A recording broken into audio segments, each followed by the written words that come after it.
ladang yang hijau, daun-daun yang rimbun.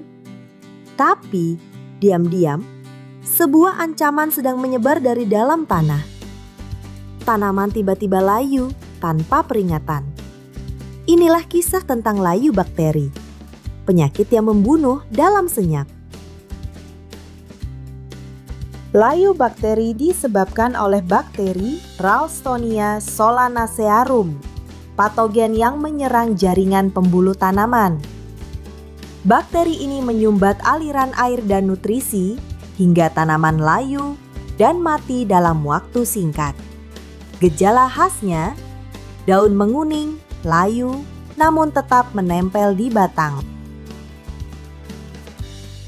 Bakteri ini menyebar melalui tanah, air irigasi, benih terinfeksi, dan peralatan pertanian yang tidak steril. Ia bisa bertahan hidup di tanah selama bertahun-tahun, bahkan tanpa tanaman inang. Suhu hangat dan kelembaban tinggi mempercepat penyebarannya.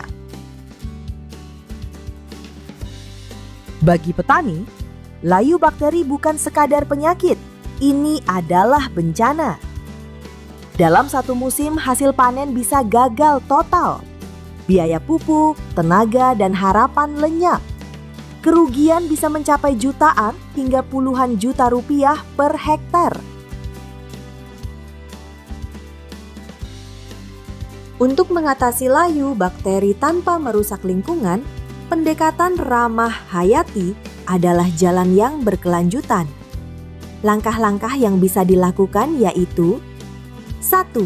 Rotasi tanaman dengan jagung, kacang-kacangan, atau serealia untuk memutus siklus bakteri.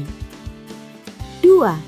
Aplikasi agen hayati seperti Trichoderma harzianum, Bacillus subtilis, dan Pseudomonas fluorescens yang menekan bakteri penyebab penyakit. 3. Solarisasi tanah menggunakan plastik bening selama musim kemarau. 4. Peningkatan mikrobiota tanah lewat kompos dan pupuk organik. 5. Sanitasi alat dan kebersihan lahan untuk mencegah penyebaran. Dalam kondisi darurat, pendekatan kimiawi dapat digunakan, tapi harus terukur, hati-hati, dan sesuai dosis anjuran. Langkah-langkah yang dapat dilakukan yaitu 1.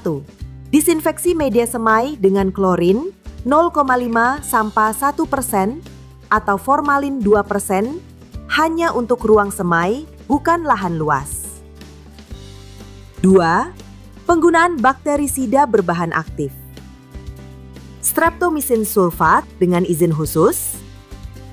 Bisa juga menggunakan senyawa berbasis tembaga seperti kuprik hydroxide atau copper oxychloride. 3. Monitoring tepat untuk mencegah resistensi dan pencemaran lingkungan. Layu bakteri memang tak terlihat, namun dampaknya nyata. Tapi dengan ilmu, kerjasama, dan ketekunan, petani Indonesia bisa melindungi masa depan pertanian. Karena menanam bukan hanya soal hasil, tapi menjaga kehidupan.